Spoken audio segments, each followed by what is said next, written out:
Buenos días. Buenos días.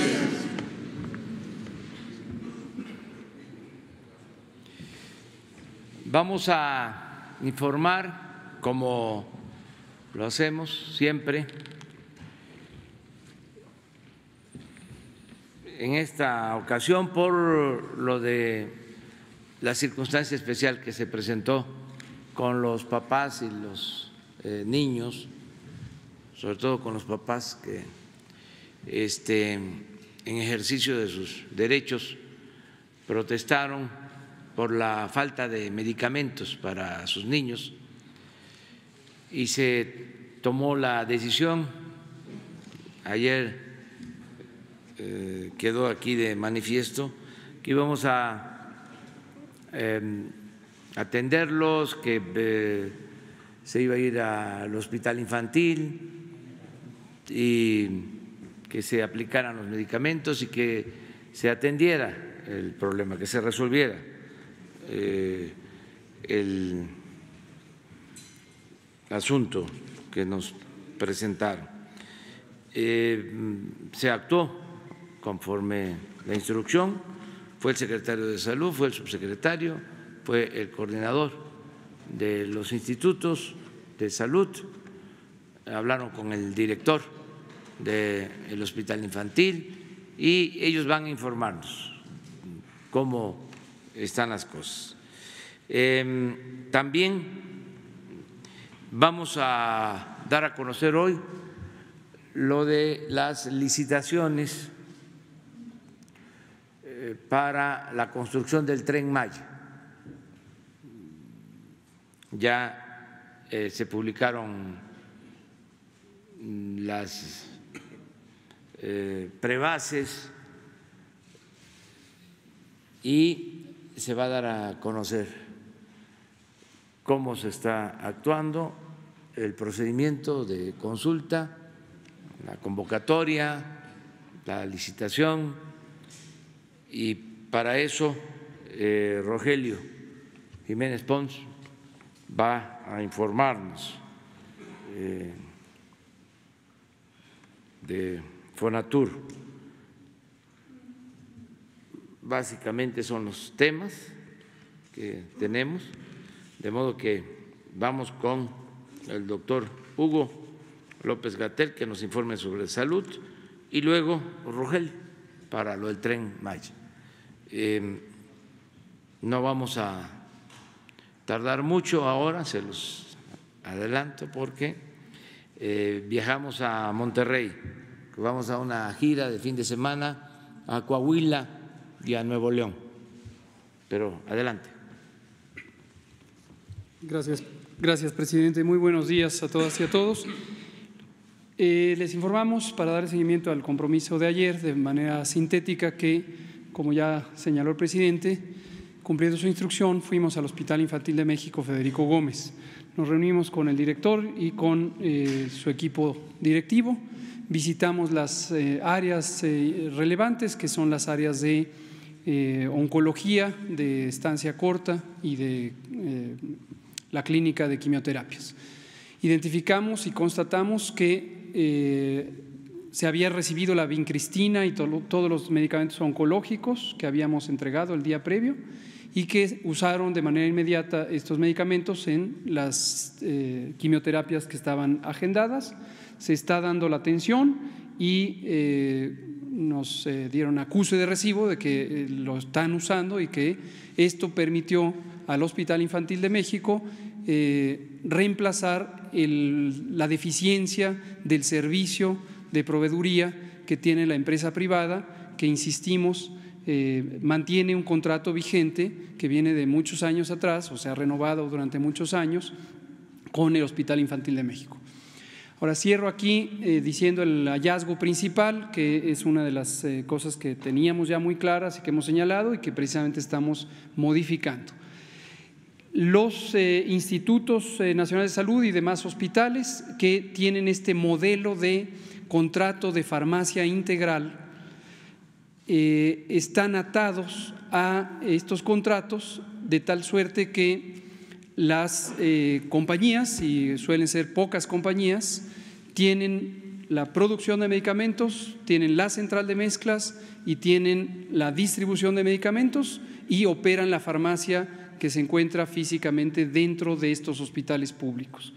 Esto lo que resulta o ha resultado durante muchos años, ya comentaremos el próximo martes, es precisamente el modelo que estimuló el Seguro Popular, hizo que las instituciones públicas se desentendieran de toda la trazabilidad y la administración de los medicamentos, porque el contrato precisamente implica eso, por eso se le llama integral, servicio integral. Entonces es una especie de privatización en los hechos de los servicios de salud. Trasladaron esto a la compañía privada y precisamente cuando estamos modificando las cosas para transparentarlas, para hacerlas limpias, lo que encontramos es que las instituciones no tienen la capacidad de documentar, de trazar cuánto medicamento necesitan, cuánto medicamento usan y de lo que se les entrega, si corresponde fielmente o no con los contratos. Y esa es la traba fundamental que ha llevado a que cuando hay incumplimiento por parte de la compañía privada, este hospital y varios otros no puedan resolver con certeza cuánto necesitan, cuánto les falta, etcétera. Y reiteramos para aquellos que han especulado que el gobierno está desplazando culpas hacia un inocente agente privado, reiteramos, lo que estamos haciendo es dos cosas en paralelo: uno, transformando el Sistema Nacional de Salud, eso ya lo retomaremos en el Pulso de la Salud el próximo martes, y segundo, teniendo una reserva de medicamentos oncológicos que insistimos en dejarlo claro. Esto lo compramos desde el año pasado cuando se vino la crisis del metotrexate, que nos permite tener una reserva que sustituya a los medicamentos cuando la empresa privada no responde conforme a contrato. Gracias, presidente. En suma, se están atendiendo a los niños, no hay desabasto de medicamentos. El director del hospital, de acuerdo a lo que me informaron,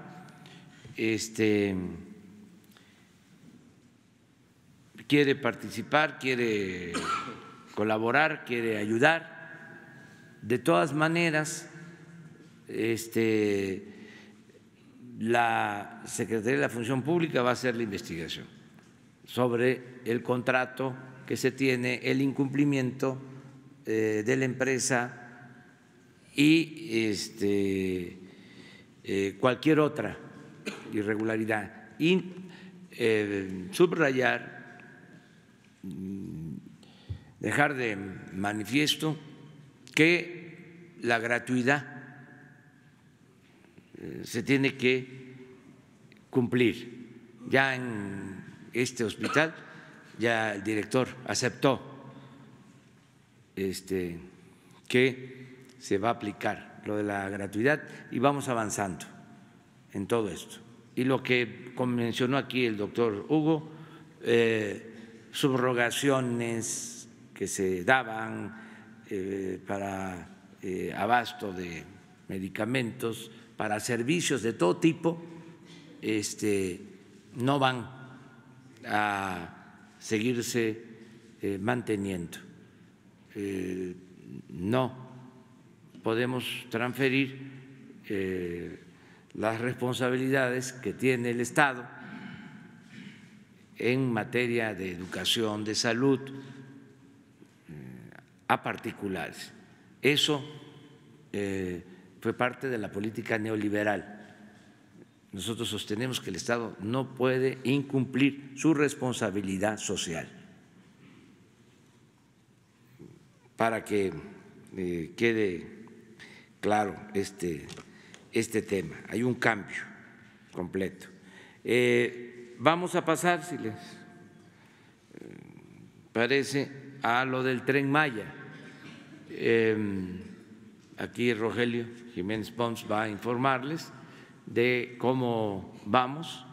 Estamos ya a punto de iniciar las obras, o sea, falta relativamente poco. Desde luego necesitamos resolver qué empresas constructoras van a trabajar en esta importante obra. Y ahora Rogelio les informa, les explica.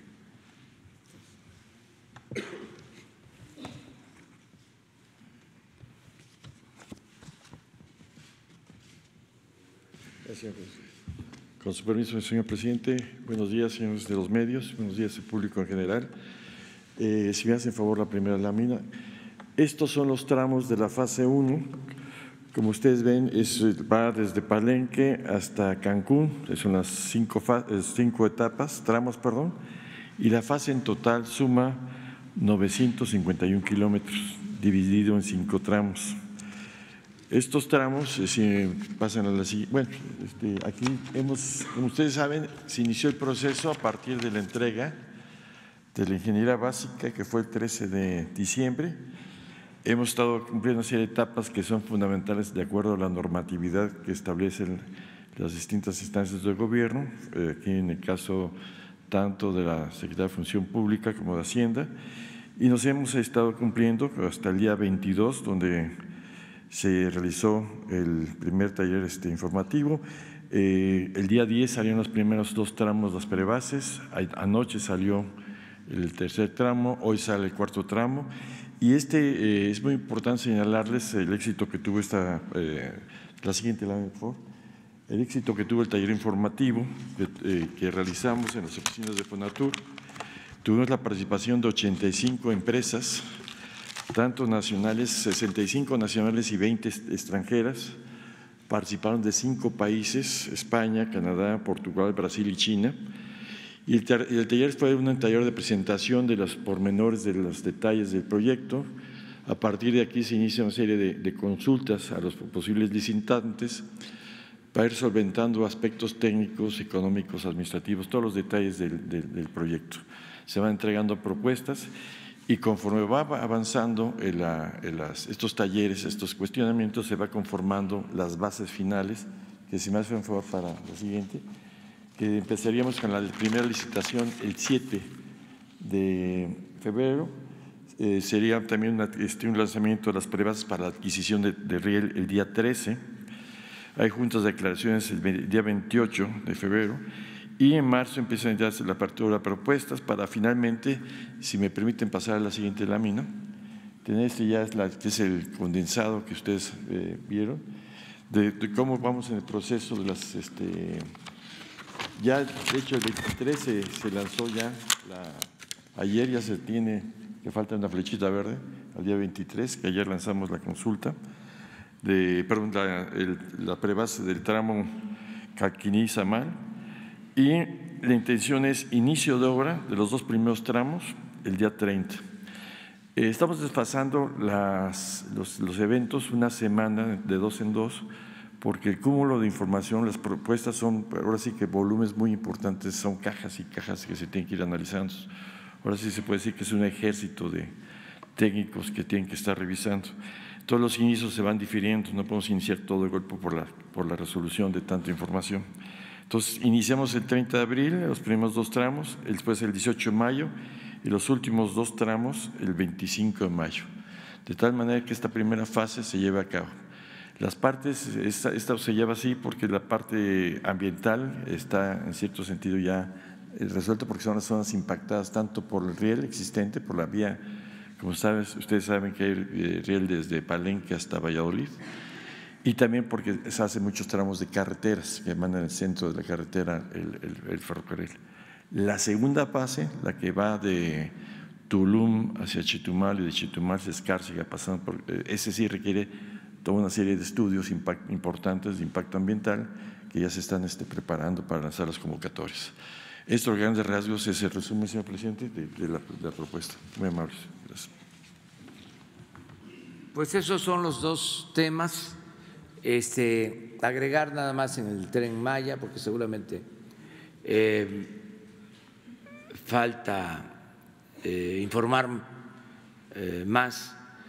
Ya se cumplió con lo que establece la ley, se hizo la consulta a todas las comunidades, ya conocen ustedes el resultado, la mayoría de la gente votó a favor de la construcción del Tren Maya.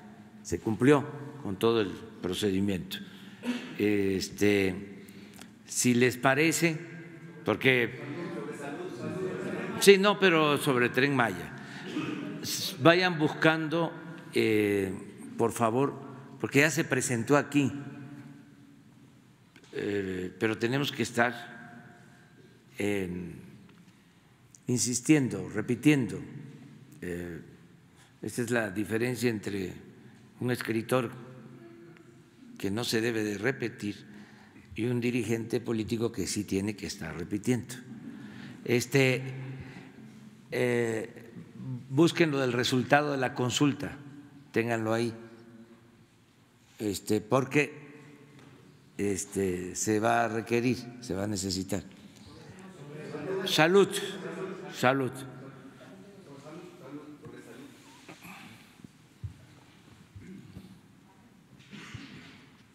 Muy buenos días, presidente. Ramón Flores, corresponsal de Contrapeso Digital.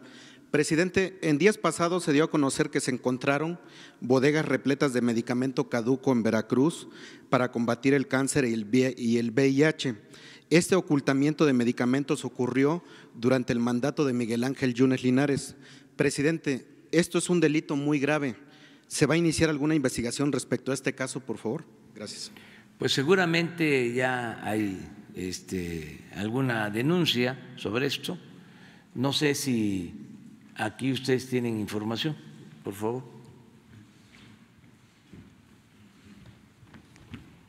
Sí, gracias, presidente.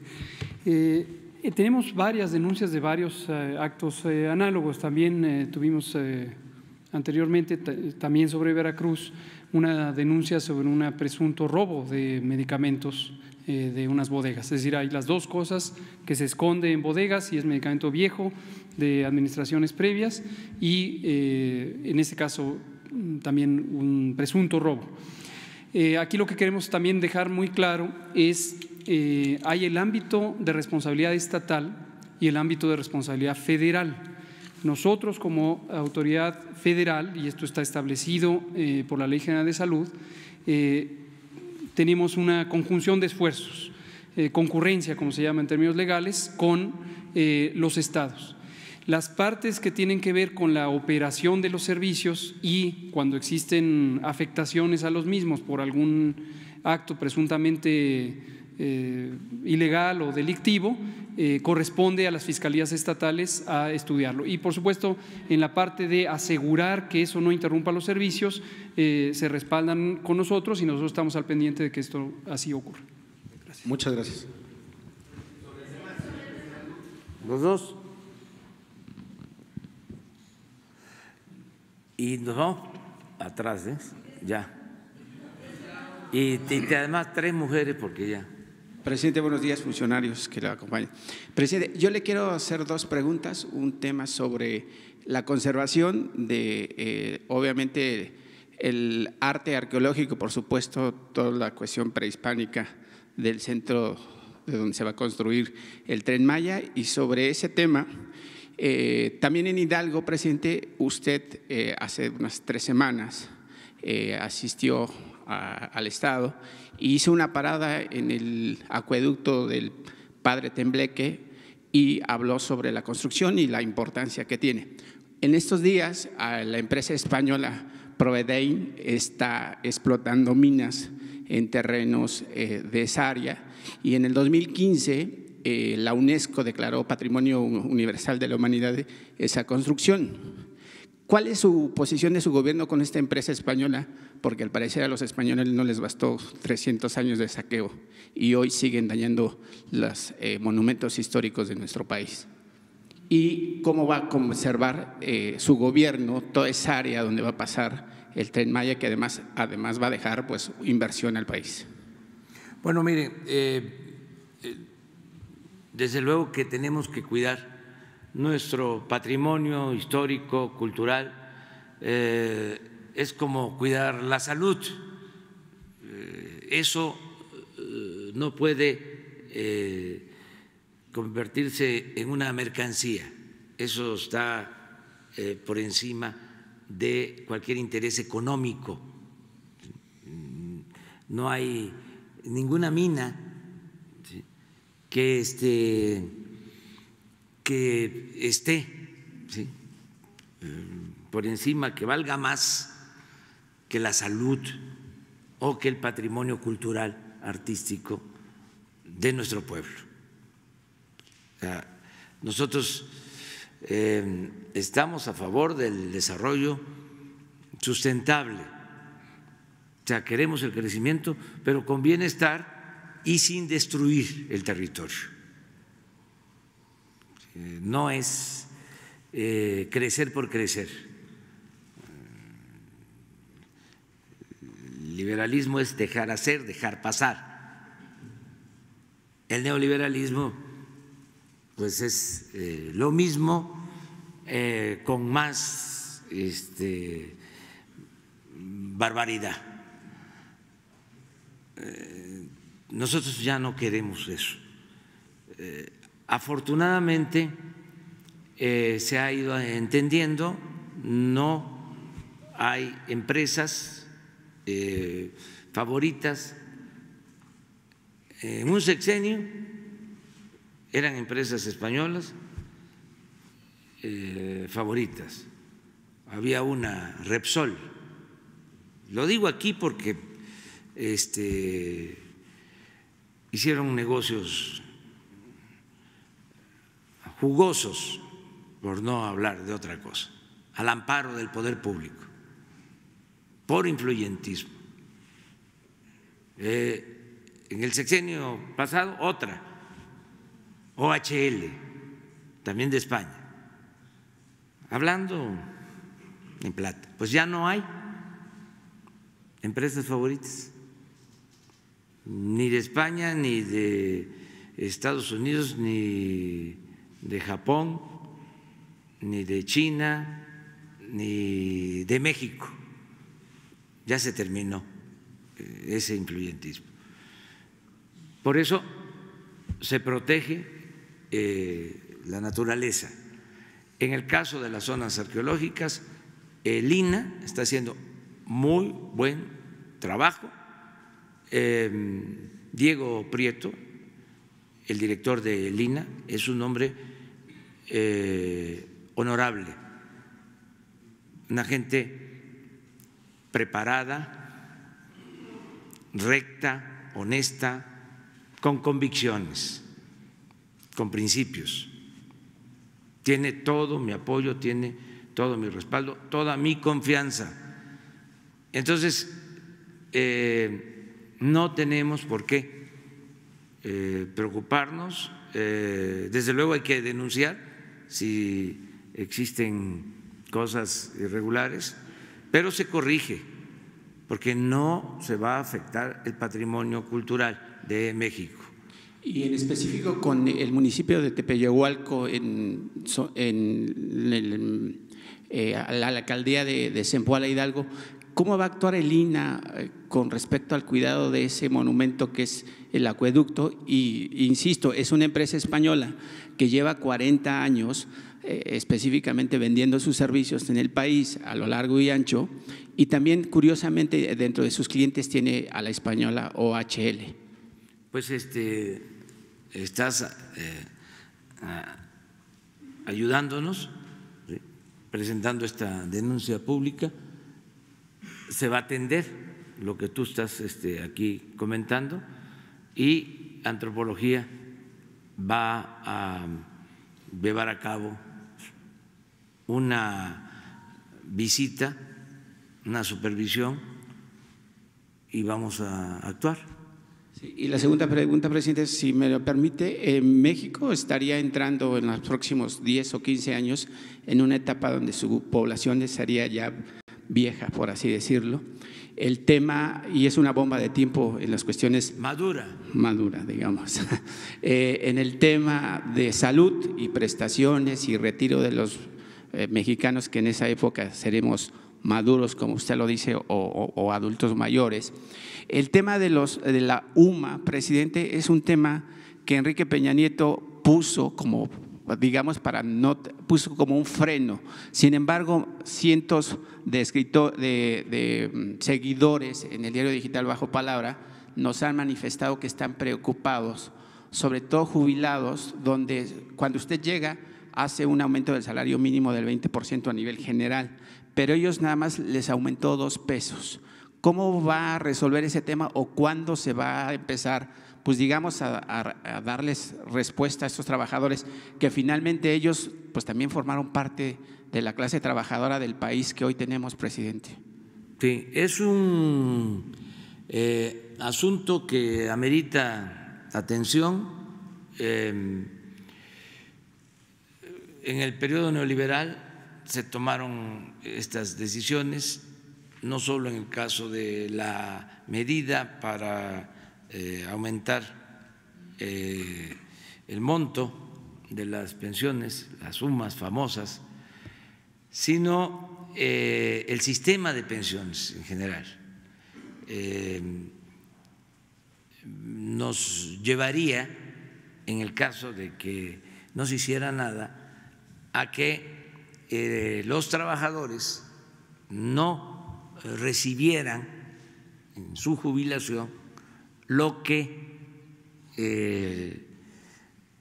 aportaron, lo que les corresponde.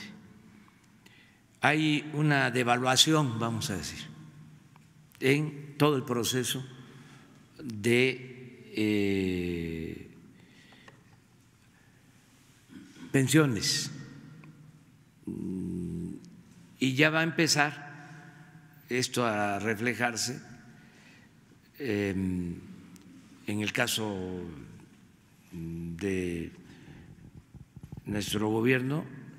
Los primeros casos, que son pocos, pero hablamos de miles, se estarían presentando en el 24 y luego se van a incrementar en número de gente que recibiría la mitad o menos de la mitad de la jubilación que les corresponde.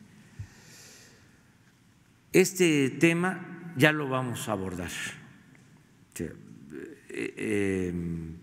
Estamos hablando con el sector privado, con el sector de los trabajadores, sector obrero, y tenemos interés en buscar una solución. Aunque a nosotros no nos pegue durante el tiempo que vamos a estar, esto va a convertirse en un problema grave si no se atiende desde ahora en el próximo sexenio y en los futuros. Entonces ya vamos a analizar el tema, ya estamos viéndolo y queremos buscar opciones alternativas. Es un compromiso. Estamos contando con el apoyo del sector privado. Se están portando muy bien los representantes de los empresarios. Es más, les diría que la propuesta viene de ellos y está aceptada por los sindicatos y no va a afectar a los trabajadores. Vamos a buscar la forma de que no afecte a los trabajadores, resolverlo sin afectar a los trabajadores. Y es por iniciativa del sector privado. Entonces, sobre este tema, me adelanto ya, porque lo preguntas. Los maestros me lo están planteando, los trabajadores del Seguro Social, los que están inscritos en el Seguro Social, con jubilaciones, con pensiones, en el ISSSTE, lo mismo, pero vamos a buscar la forma de resolverlo. Aquí se va a dar a conocer el plan en su momento, pero ya empezamos a analizarlo. ¿Cuánto tiempo le llevaría todo su sexenio? No. Yo espero que antes de que finalice este año ya tengamos una propuesta. Gracias. Sí.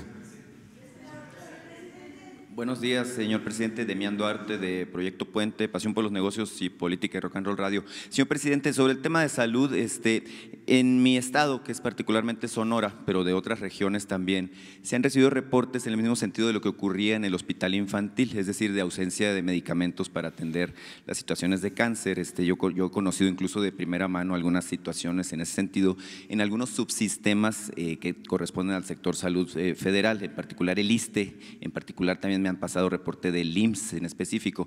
La pregunta sería si así como se garantizaron el acceso a estos medicamentos en el hospital infantil, bueno, hay capacidad precisamente para responder a la demanda en los estados de toda la República, y si, bueno, si esta situación de el monopolio que ha tenido esta compañía de la que se ha hecho mención aquí, bueno, pues digamos se va a, digamos, de alguna manera vencer con alguna estrategia como la que mencionó ahorita de acabar con la subrogación en términos de lo que son los servicios de farmacia. Eso en particular sobre el tema de los tratamientos de cáncer. Sin embargo, también en su reciente visita a Sonora, en Agua Prieta, tengo entendido que le entregaron un documento en donde ponían un aspecto de ausencia de personal médico especializado precisamente en las clínicas y hospitales del Instituto Mexicano del Seguro Social. Este asunto ha provocado pues fuertes atrasos en la atención, sobre todo a los derechohabientes, que usted sabe en el IMSS pues son los trabajadores, ¿verdad?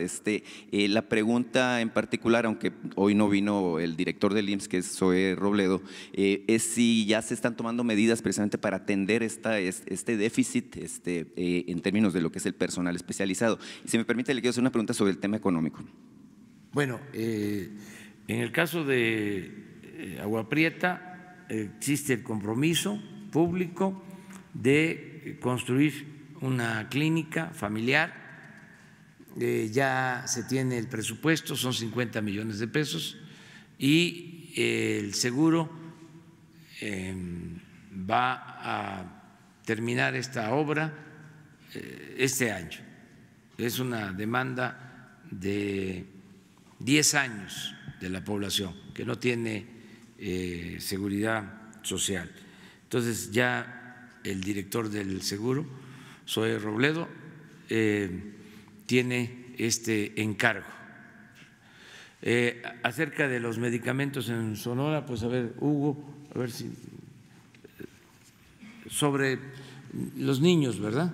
Bueno, es que, por ejemplo, el reporte que yo recibí es no nada más de niños, sino de personas, por ejemplo, como usted dijo, maduras, que tienen también la enfermedad y que no tienen el acceso suficiente, por lo menos, a los medicamentos. Gracias. Sí, la pregunta es muy útil y podemos entrar en más detalles el próximo martes también en el Pulso de la Salud. Pero de manera general, ahorita lo que les comento es uno de los cambios centrales o muy importantes de prácticas. Gracias, secretario. Ha sido las compras centralizadas y, contrario a lo que quienes nos critican piensan, nos ha permitido ser más eficientes, precisamente porque hoy existe un mecanismo de apoyo, de solidaridad entre las instituciones del sector. Las compras centralizadas lo que nos han permitido es que todo el sector salud y la enorme mayoría de los sistemas estatales de salud nos sumemos a un mismo esfuerzo, y cuando existe una posible insuficiencia de medicamentos o cualquier otro insumo para la salud en alguna institución, podemos reemplazarlo, porque es un mismo esquema de contratación y legalmente tenemos la posibilidad de cubrirlo, ¿no? Ahora, en el caso particular de lo otro que usted señalaba sobre el personal de salud, también lo podemos detallar con información más precisa del IMSS el próximo martes, pero en general el Instituto Mexicano del Seguro Social desde hace muchos años, unos 6 o 7, ya había identificado un fenómeno demográfico que es inquietante, que consiste en que el personal de salud empezó a crecer en edad y como habían estado por muchos años restringidas las contrataciones, no se habían tomado decisiones estratégicas de renovar al personal. Entonces, en el momento en que el personal, me refiero a médicos y enfermeras, el personal especializado, empieza a jubilarse, la velocidad a la que se puede reclutar o se han formado nuevos especialistas es menor al vacío que súbitamente o de manera brusca van a dejar. El maestro Zoe Robledo, que tiene una visión estratégica muy clara sobre el Instituto Mexicano del Seguro Social, ya ha estado haciendo tomando decisiones concretas en esto. Se anunció hace algunas semanas que se habían contratado 8,000 nuevos personal de enfermería, ¿no? Aunque en mi estado en particular está documentada la ausencia de 400 especialistas por lo menos. Así es, y en todos los estados de la República. No olvidar, el IMSS es una institución nacional, no es una particularidad de Sonora, y todas estas decisiones estratégicas tienen que ver con eso. Una muy reciente, que ha sido además un cambio histórico en las prácticas del Seguro Social, es el tener una selección por concurso basada en mérito y basada en equidad de oportunidades de los titulares de las oficinas de representación en los estados. Sí, le quería hacer otra pregunta, señor presidente. Hay un par de datos importantes, creo yo. Uno precisamente sobre la llegada de inversión extranjera directa al cierre del año 2019, que alcanzó, de acuerdo con la Conferencia para el Desarrollo Económico de las Naciones Unidas, alcanzó en México el récord de $35,000 millones al cierre del mes de diciembre. Este dato me parece muy importante como para dejarlo pasar al respecto del ritmo y la perspectiva que tiene nuestra economía. Y la otra es la cuestión del riesgo país, que se dio a conocer también ayer, nada más que quedó, creo, un poco oculto el dato con el asunto de los avances en materia de la lucha contra la corrupción. La pregunta se la pongo sobre la mesa porque en mi anterior visita por aquí yo le preguntaba, bueno, al respecto de la perspectiva que tenemos para este año, el 2020, porque, bueno, hay quien le ha puesto número en la mesa, hay quien incluso ha reducido las expectativas de crecimiento que se establecieron en los criterios generales de política económica. Sin embargo, yo le pedía en diciembre pasado que me hiciera un pronóstico, señor presidente, al respecto de cómo podríamos esperar los mexicanos el comportamiento de nuestra economía, y bueno, pues hasta la fecha no ha habido un comentario al respecto de su parte. Muchas gracias. Bueno, pues el pronóstico es que nos va a ir bien. Hay indicadores, pues, que se están alineando de manera favorable, más inversión extranjera, más remesas, estabilidad cambiaria, apreciación de la moneda, poca inflación, control de inflación, la firma del tratado,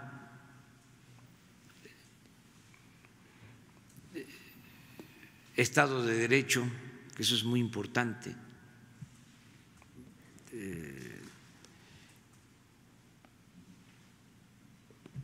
el combate a la corrupción, que es piso parejo para todas las empresas, que no haya favoritas, que todas tengan posibilidad de participar.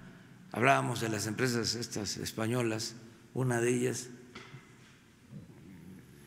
OHL, se quedó con obras, ¿no? Eran las mejores opciones sus propuestas. Recuerdo de un caso o dos, el del viaducto, el segundo piso del Estado de México, sí, donde dejaron fuera a una empresa porque su proyecto arquitectónico no tenía calidad artística, o sea, aunque los precios eran mejores, y afectaba el paisaje urbano. Otra fue todavía peor.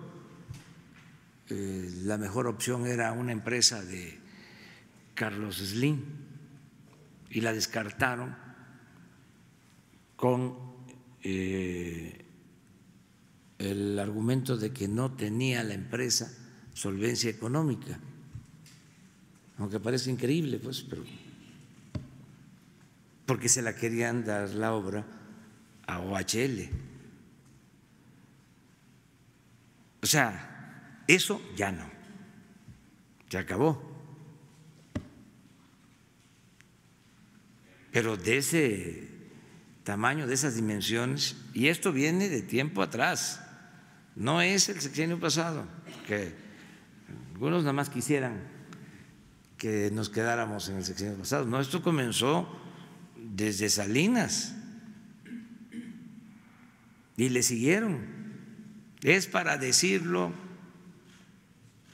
en pocas palabras,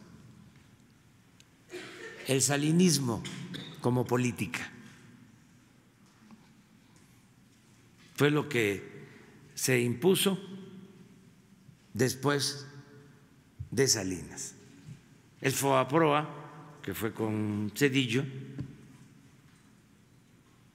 pues es la misma concepción. Vamos a rescatar a los de arriba, vamos a convertir las deudas privadas en deuda pública. Todavía no se termina de pagar esa enorme deuda pública, pero es una concepción. ¿Por qué no se rescató al pueblo? ¿Por qué no se rescató a los campesinos, a los trabajadores, a las clases medias? Eso es el modelo fallido y caduco del neoliberalismo, que ya no se aplica en México. Estamos en la etapa post-neoliberal. Ya eso ya pasó la historia. Pero luego siguió lo mismo con Fox, que significaba la llegada del cambio. Igual la entrega de bienes, con Calderón lo mismo, las empresas. En el caso, por ejemplo, de Zedillo y de Calderón, me meto a decirlo porque yo creo que eso ayuda más, ¿no?, a que no se vuelva a repetir el esquema, el modelo de política neoliberal. Los dos a trabajar a empresas que la ayudaron cuando terminaron. Zedillo se fue a trabajar a una empresa de ferrocarriles que se quedó con los ferrocarriles nacionales, y Calderón, consejero de Iberdrola, una empresa española de generación de energía eléctrica. Yo me voy a ir a Palenque, terminando. Bueno, pero vamos muy bien, vamos bastante bien. En el caso de salud, porque tenemos que ir cerrándole el paso a la calumnia y no permitir la máxima del AMPA del periodismo de que la calumnia, cuando no mancha, tizna, ¿sí?, y que palo dado ni Dios lo quita. No, tampoco es Maquiavelo, que el fin justifica los medios. No, tiene que haber ética. La política como imperativo ético y lo mismo el periodismo. Ayer hablábamos de un articulista del Universal que escribió que se habían ido del país, se habían refugiado en Suiza, creo, los padres de un niño con cáncer por culpa mía, un niño de 3 años. Pues, como lo dijimos aquí, la doctora que atendió este caso del Hospital 20 de Noviembre me mandó una nota que quiero compartir con ustedes, aunque nos lleve un poco de tiempo. Esto es muy interesante, pues. No sé si está la nota, ¿la puedes leer, Jesús, de favor?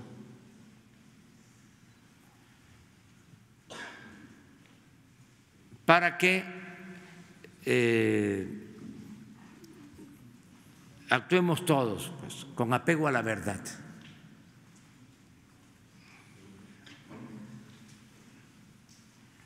Con relación a la nota del periodista Héctor de Mauleón que presentó ayer el presidente en la conferencia mañanera, te comento que la doctora que atendió a la niña que se llevaron a Suiza mandó una aclaración con mi asistente y te reenvió el mensaje. Derivado de la información vertida por el señor presidente el día de ayer por la mañana, quisiera pedirle el favor que haga extensa la información a la maestra Raquel Buenrostro que el artículo publicado por el Universal, donde se dice que la paciente Ana Lucía Ruprecht se tuvo que ir del país a Suiza para recibir atención porque aquí se le abandonó, es falso. La niña era tratada con nosotros en el Centro Médico 20 de Noviembre en hematología pediátrica y fue diagnosticada su llegada a nuestro servicio de manera correcta y rápida y recibió el tratamiento de quimioterapia disponible, logrando la remisión de la enfermedad. Presentó una reacción alérgica a la asparaginasa, la cual está descrita en la literatura internacional como posible, y los padres, quienes tenían contacto con los médicos suizos, nos preguntaron de las posibilidades de adquirir los fármacos que los sustituyeran, dada la importancia que implica en el tratamiento. Y ellos por su cuenta lo adquirieron, ya que no cuentan con clave del sector salud para poder realizar las compras por paciente específico. Posteriormente fue atendida ante cada una de las complicaciones presentadas y brindamos información a los médicos del Hospital Suizo, dada la transparencia de la información que tenemos del estado de salud y a solicitud de los padres, ya que buscaban desde el principio ser atendidos o en Estados Unidos o en Suiza. Después de varios meses, el gobierno suizo autorizó su atención y la niña viajó a Suiza el 22 de enero de este año junto con su padre. La paciente recibió el resto de su quimioterapia y se trasladó en óptimas condiciones de salud, verificado por su médico tratante y por mí como jefe de servicio. La madre de la menor agradeció la óptima atención que recibió de nuestro nosocomio. Esta información la expreso para que tenga claridad de nuestro trabajo con cada niño. Firma, bueno, y si es de utilidad, continúa sus órdenes, firma la doctora Luz Victoria Flores de Villegas, jefa de hematología pediátrica del Hospital 20 de Noviembre del ISSSTE. Y me autoriza a que… Y autoriza que se utilice esta información en caso de que sea necesario para que cualquier periodista o medio de comunicación interesado, ella pueda brindar su testimonio para ratificar esta declaración. Bueno, aclarar eso. Ahora sí, vámonos con mujeres, 3 mujeres.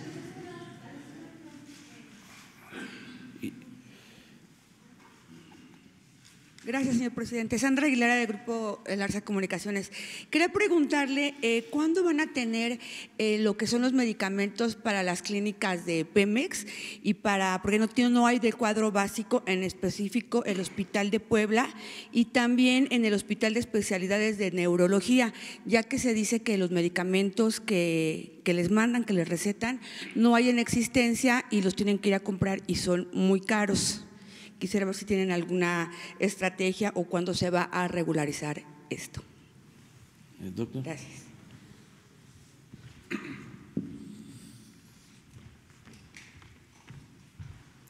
Con gusto. La pregunta es útil para aclarar varios puntos. Primera, de manera práctica, seguimos invitando a la población a que directamente nos denuncie cualquier preocupación que tenga sobre desabasto o sobre negligencia o sobre cobros indebidos. Y hemos puesto a disposición el teléfono de atención ciudadana del Instituto de Salud para el Bienestar, 800-767-8527, 800-767-8527, Instituto de Salud para el Bienestar, para atender directamente estas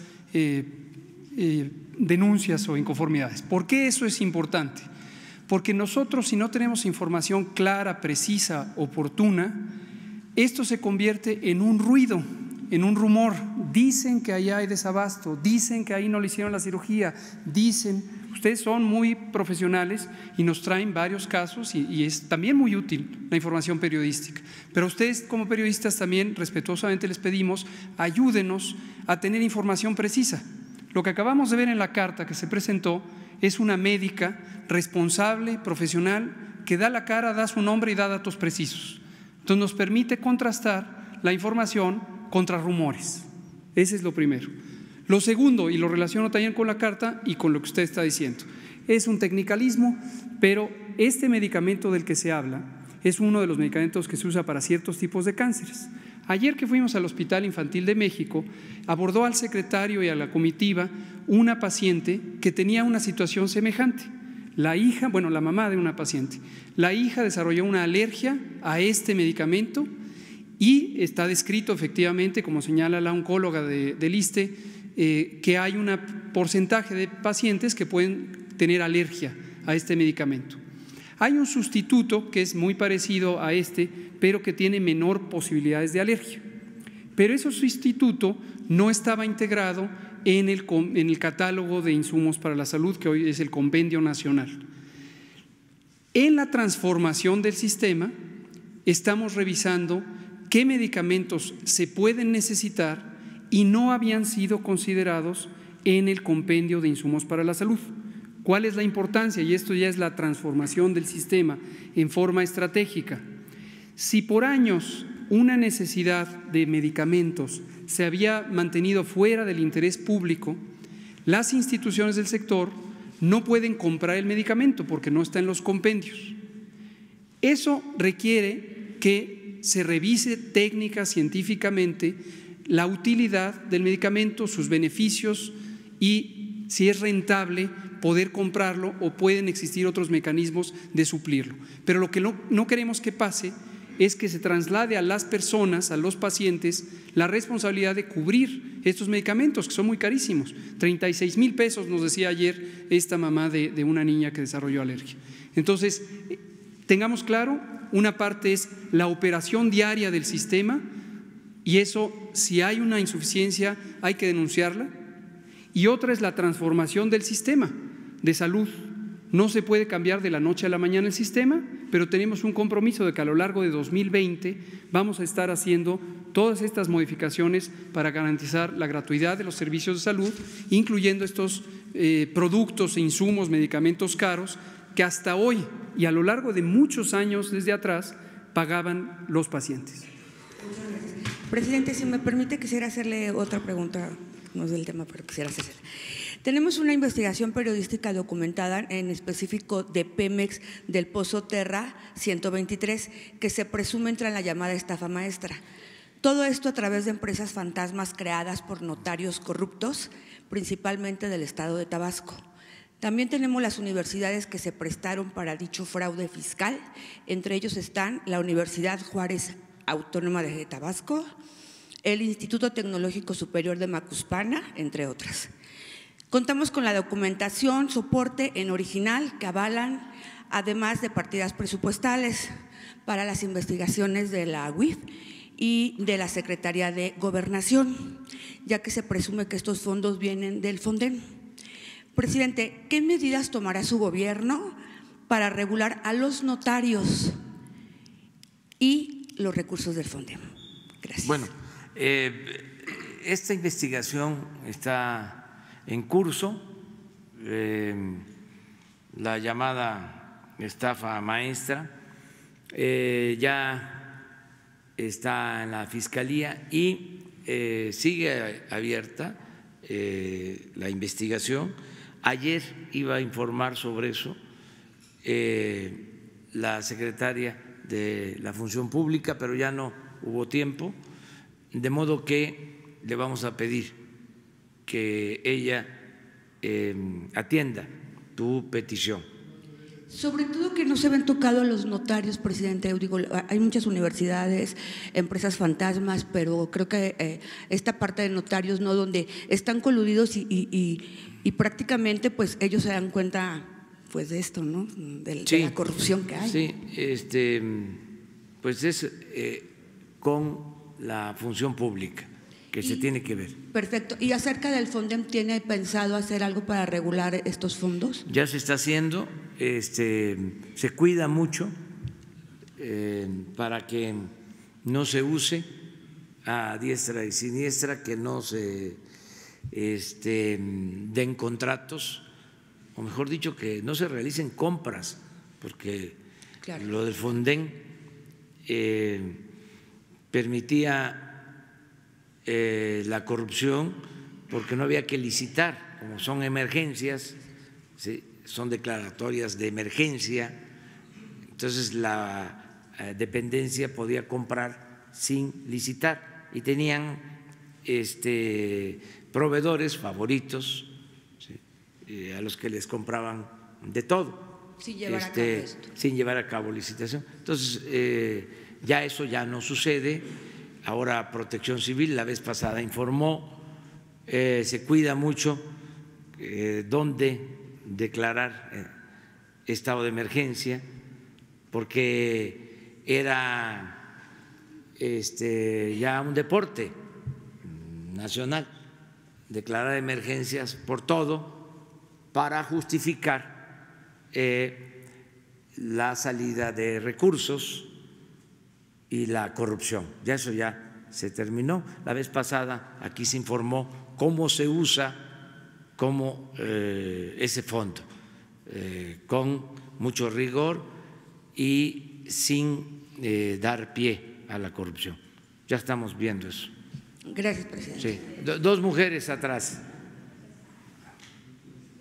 Buen día, Dalila Escobar, corresponsal de Tiempo.tv. Primero preguntarle si en el tema de la investigación que están haciendo por la situación del hospital infantil aquí en la Ciudad de México, ¿estarían también investigando a exsecretarios de salud? A final de cuentas, ¿podrían ser también quienes estuvieran involucrados en la firma de ampliación de contratos con esta única empresa que estuvo proveyendo este tipo de medicamentos? ¿O si solamente se van a ceñir a los últimos acontecimientos que sucedieron de no solicitar medicamentos para quimioterapias? En general, y más que nada es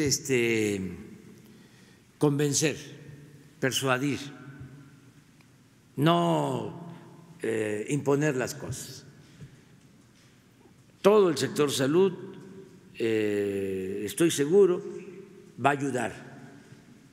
Enfermeras, que son como 350,000 en el país, y que son pues el alma de los centros de salud, de los hospitales, porque el especialista hace su trabajo, lo puede hacer en 1 hora, 2 horas, 3 horas,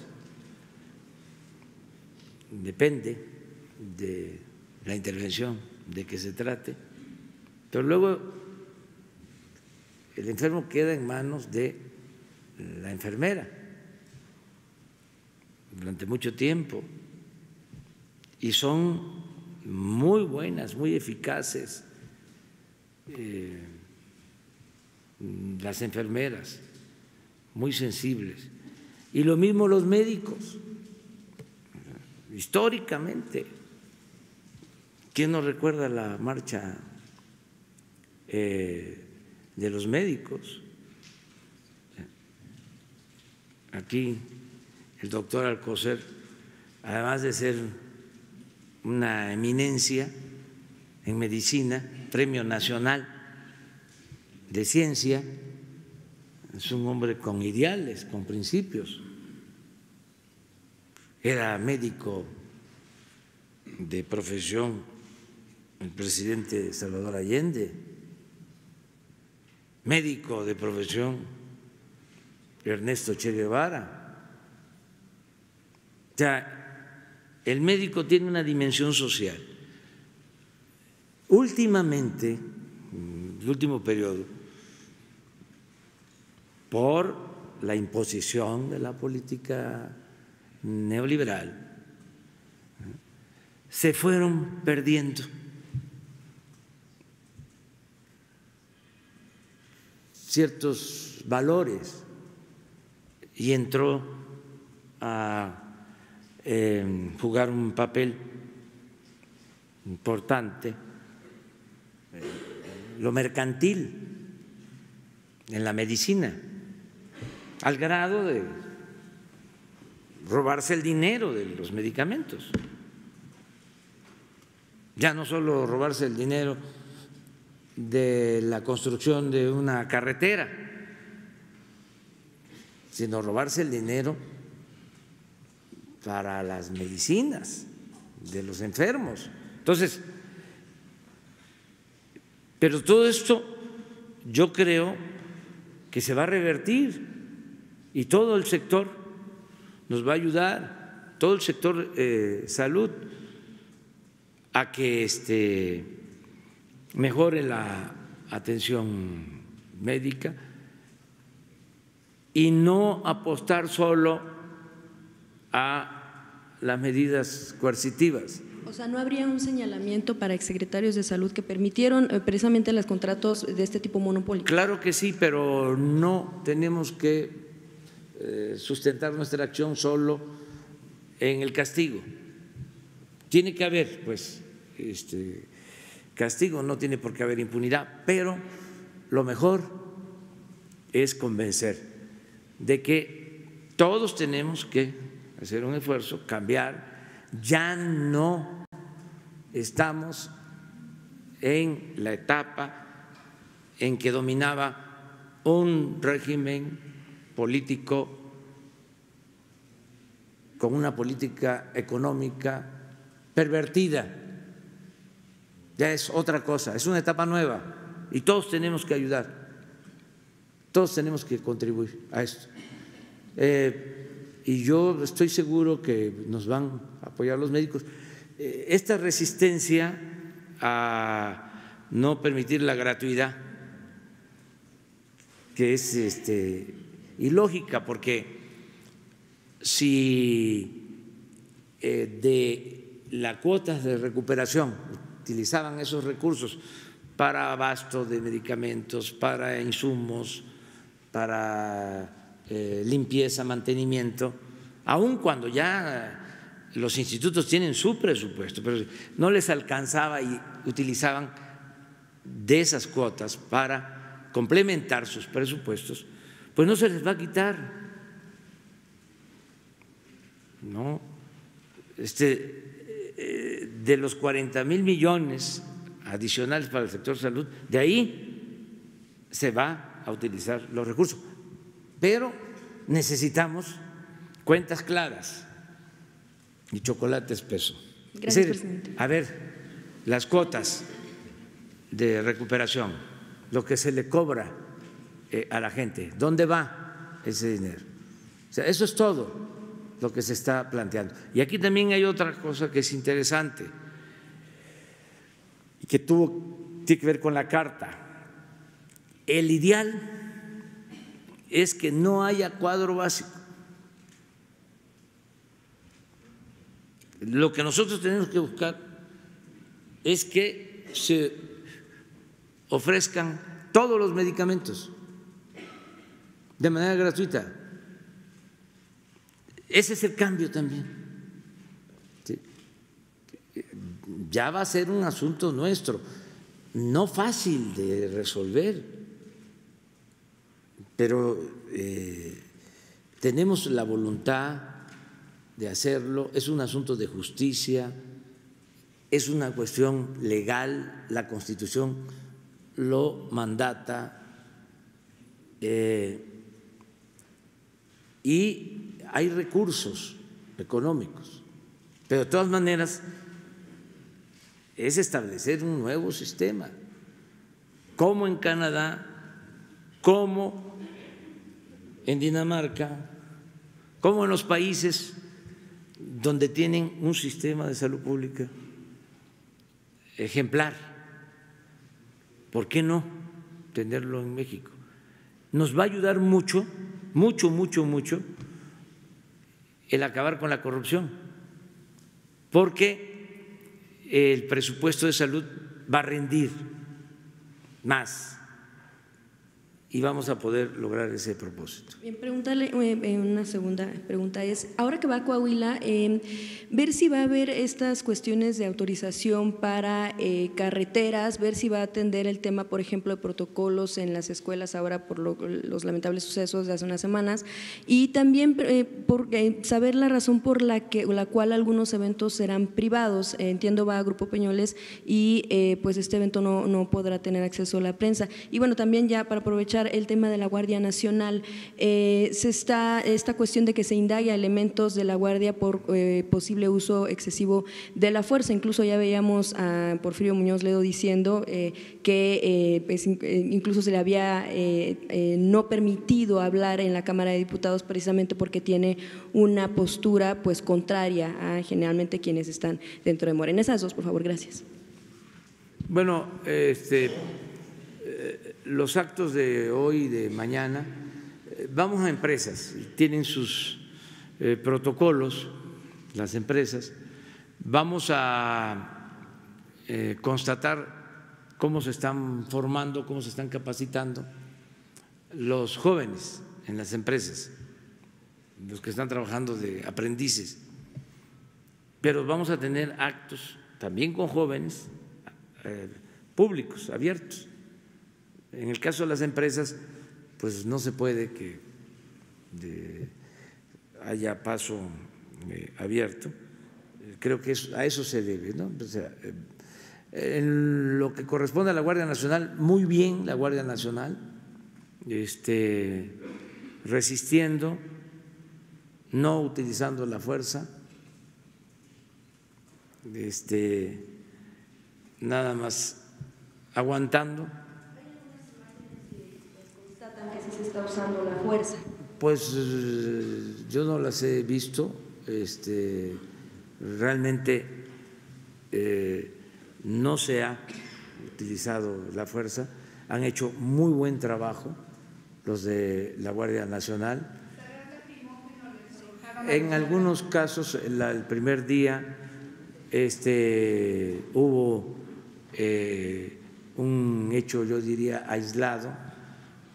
Estamos hablando de que están todos los medios allá. Sí, puede ser, pero es mínimo. No hemos tenido, afortunadamente no hemos tenido lesionados. Se les ha dado refugios, se les ha dado atención médica. Yo tengo pues información de que la Guardia Nacional ha actuado bien, esa es mi información, respeto otros puntos de vista. ¿Podría ver las imágenes para usted calificar si en efecto ha tenido una actuación aceptable la Guardia Nacional y que nos diga? Hoy el secretario de Relaciones Exteriores el secretario de Relaciones Exteriores informó sobre esta situación y lo que nos informó es de que no ha habido lesionados, no ha habido heridos, se ha resuelto bien el problema. Muchos que pues fueron engañados porque les dijeron de que iban a pasar por el territorio nacional sin problema, están regresando, se han regresado con apoyo, o sea, es un regreso asistido, más de 1,000 migrantes. Se les ofreció refugio, trabajo, todo. Y pues es un movimiento también no espontáneo, ¿sí? Claro que hay la necesidad, pero hay una conducción, vamos a decir, política. Afortunadamente se han respetado los derechos humanos y la opinión del diputado Porfirio Muñoz Ledo la respetamos mucho. ¿No hay política de Estado, como dice Muñoz Ledo, presidente? No, sí hay política de Estado, claro que sí, para que se cumpla con las leyes, para que haya Estado de Derecho. Pero sí, al nivel de no dejarlo exponer su postura en la Cámara de Diputados. Pero eso corresponde al Congreso y yo les recomendaría, o sea, pero es solo una recomendación, que él, Porfirio es un dirigente excepcional, un hombre de lucha, que sabe muy bien y lo ha experimentado, lo ha llevado a la práctica, que la libertad no se implora, la libertad se conquista.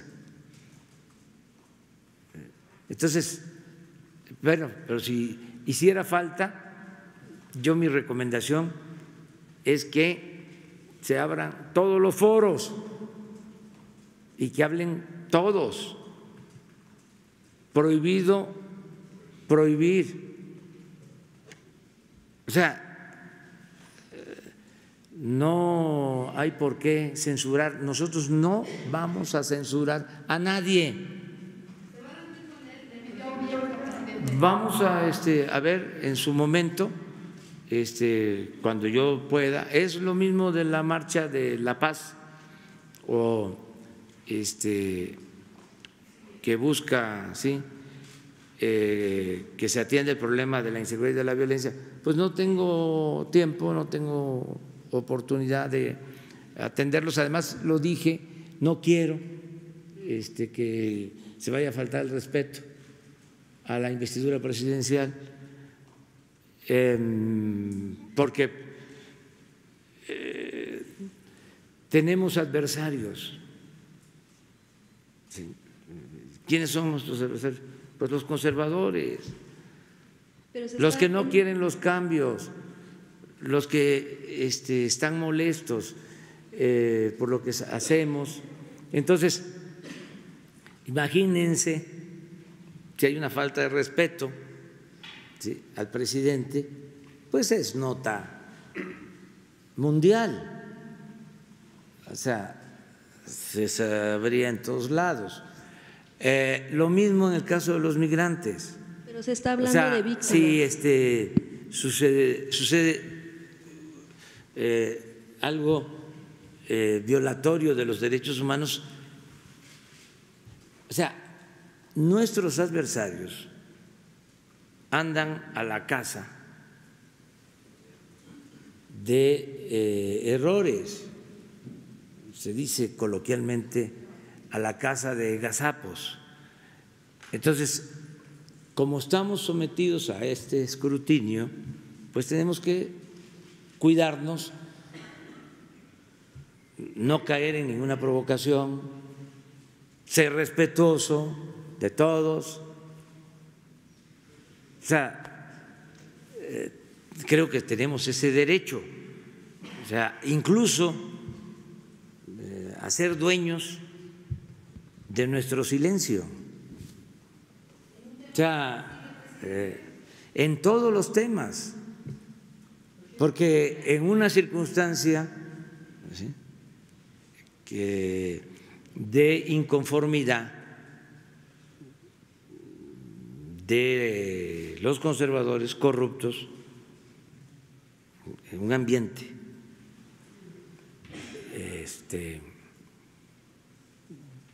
de desquiciamiento, de nerviosismo, pues puedo ser yo rehén de lo que diga. Entonces, por eso ahora estoy hablando hasta más despacio. Estoy practicando más lo de la geometría del lenguaje para ir colocando las palabras despacito en donde corresponde. Porque si no, imagínense, los veo, los artículos, las notas en los periódicos, la radio, o sea, las campañas. Si no fuese por las benditas redes sociales, sería una situación muy complicada para nosotros. Además de las redes sociales, tenemos este espacio donde puedo ejercer mi derecho a la réplica. Antes no se podía. Era nada más la opinión de los opresores. Ahora no es así. Ahora tenemos nosotros posibilidad de informar, de orientar, de dar a conocer nuestros puntos de vista, con respeto a todos. O a gente que está asusando para estas movilizaciones, ¿tienen enfrentados a estas personas? Sí, son líderes.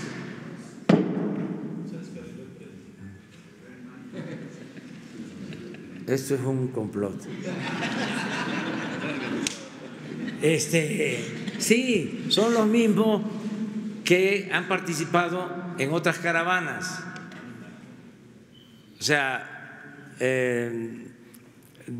dirigentes de Honduras, básicamente, que organizan estas caravanas, muchas veces no dan información adecuada a los migrantes. Esto que les estoy comentando de decir que iba a haber paso libre, mantas en inglés en Honduras, en Centroamérica, o sea, y no tenemos, sí, lo que les estoy comentando. Desde luego, no es acusar a nadie, todo el mundo tiene derecho a manifestarse, a expresarse, pero sí sabemos. O sea, y tenemos nosotros que garantizar el que no se violen los derechos humanos, que haya protección. Eso es muy importante. Un líder, siempre lo he dicho, puede poner en riesgo su vida, pero no tiene derecho a poner en riesgo la vida de los demás. Entonces no es, a ver, vámonos. Es que nosotros venimos de la lucha social. O sea, nos hicimos abajo con la gente y sabemos que hay una responsabilidad cuando se conduce un movimiento. Y, a ver, vámonos y organizamos el movimiento, lo echamos a andar. ¿Y qué pasa con la seguridad de la gente? Que nada más es que perdieron la vida porque se asfixiaron en un camión,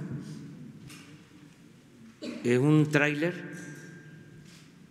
se volvió un vehículo y murieron 3, 4, 5, cayeron en manos de una banda de delincuentes y los ajusticiaron y ya, esa es la nota. Y el líder y la responsabilidad del que planteó de que no iba a haber ningún problema, en el mejor de los casos. Y si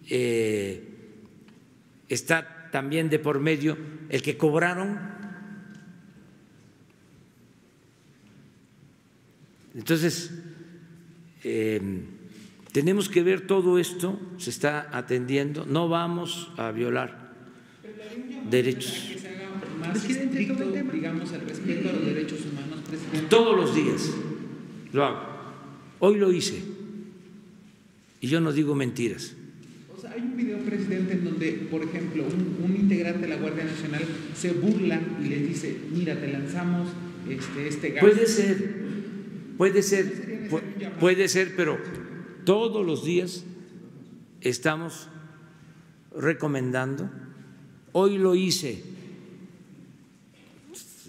A ver, les digo qué dije, qué les planteé en la mesa. Sí, hoy en la mesa de seguridad. Sí, después del informe. Muy bien, lo más importante es que se respeten los derechos humanos, que se cuide que no haya heridos. Le dije al secretario de la Defensa, transmítanle al general Vicente, encargado de esta acción, mi reconocimiento por no utilizar la fuerza. Le dije, general Bucio, que estaba ahí, haga lo mismo con los oficiales de la Guardia Nacional. Le dije al secretario de Relaciones Exteriores, Marcelo Ebrard, cuiden bien la seguridad hasta de los regresos asistidos. Se están regresando en avión de Villahermosa. A ver, permítame. Cuiden, sí, que no vaya a haber un accidente. Se están regresando en autobús de Tapachula. Cuiden que no vaya a haber un accidente. Que no falten los medicamentos, la atención médica. Nos dieron todo el informe completo. Más se decidió porque pidieron que querían refugios. Sí, apareció un dirigente que planteó eso, un dirigente mexicano que planteó que lo que buscaban era refugio. Se dijo, sí, hay refugio, ¿sí? Se les da el refugio. Y se les dio a conocer cuáles son las condiciones de un refugiado desde el punto de vista legal. no quisieron. Se decidió, o sea, para más detalles, que la Guardia Nacional no estuviese a la orilla del río por las piedras que hay en el río. Se está actuando con mucha responsabilidad. Desde luego, nuestros adversarios, vuelvo a decirlo, conservadores, corruptos, que quisieran que nos fuera mal, están ahí. Y no en todos los casos. Muchos medios de información obedecen a esos intereses. No estoy generalizando. Entonces, quisieran, imagínense que uno de la Guardia Nacional le estuviese pegando a una niña, a un niño, a un anciano. No.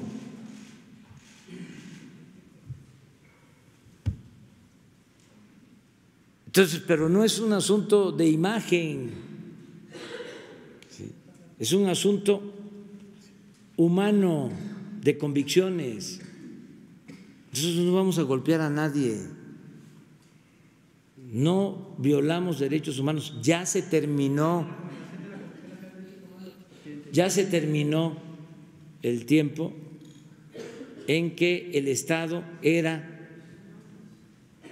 el principal violador de los derechos humanos. Eso tenía que ver con el conservadurismo, esa añoranza que hay ahora tiene que ver con esas prácticas, no con lo nuestro. Sí, desde luego que sí, y si hay recomendación de derechos humanos se va a atender. Sí, ¿cómo está? La Guardia Nacional ya respondió que va a haber sanción al militar que amenazó. Ahí está. Sí, al militar o a la Guardia Nacional, al rato lo aclaramos. O sea, ya me tengo que ir, ¿eh? Ya me tengo que ir.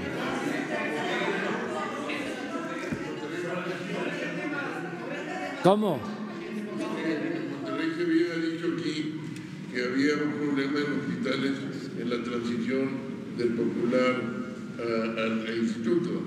Recalcaba usted que ya tenía conocimientos. Va a Monterrey, pues es un tema en Monterrey. Pues si me lo plantean, allá lo vemos. Allá lo vemos. A ver tú. Una compañera. Buenos días, soy Lourdes Piñasoria de Barlovento Informa contra Viento y Marea. Buenos días, presidente, buenos días a todos. Ya hubo un pronunciamiento de la presidenta de la Comisión Nacional de Derechos Humanos el día de ayer, Rosario Piedra, y dice que hay una crisis humanitaria. Y usted coincide que en el país hay una crisis humanitaria y dice que uno de los problemas graves pues es el asunto migratorio. Entonces, bueno, sabemos de la buena relación que hay con la presidenta. ¿Usted se sentaría con ella para hacer un listado de cuáles son todos estos problemas que existen en el país? Pues esa sería la primera pregunta, si me permite. No coincido con ella, pero respeto su punto de vista y además vamos a respetar sus recomendaciones, pero no existe una crisis humanitaria. Esa es mi opinión. ¿No se sentaría con ella a platicar? Sí, claro que sí, pero es un asunto de ver cuándo nos podemos encontrar. Y en otro orden de ideas, si me permite, ¿sabe usted, señor presidente, por qué la Secretaría de Cultura está triangulando pagos a artistas, a través de prestadores de servicios como Viajes Premier, siendo que el único beneficiado de la contratación de los artistas es la propia Secretaría de Cultura. ¿No le parece a usted que esta práctica se asemeja a un uso indebido del outsourcing que tanto preocupa a su gobierno? Gracias por la respuesta. Pues no tengo información, pero vamos a indagar y le vamos a pedir a la Secretaría de Cultura que responda. ¿Y ella podría venir aquí con usted a respondernos? Ha habido muchas publicaciones Pues sí, en torno a eso, sí. Nosotros lo tenemos documentado. Sí, también. Gracias. Cuando se pueda, pero antes de que venga ella, que te dé un informe. ¿Sí? Gracias. Sí. Muy bien, nos vemos. Me tengo que ir. Sí, el lunes. A ver, Jesús, los de Guerrero. Sobre Guerrero. Los tres. Para allá vamos, te invito. Nos están matando, presidente.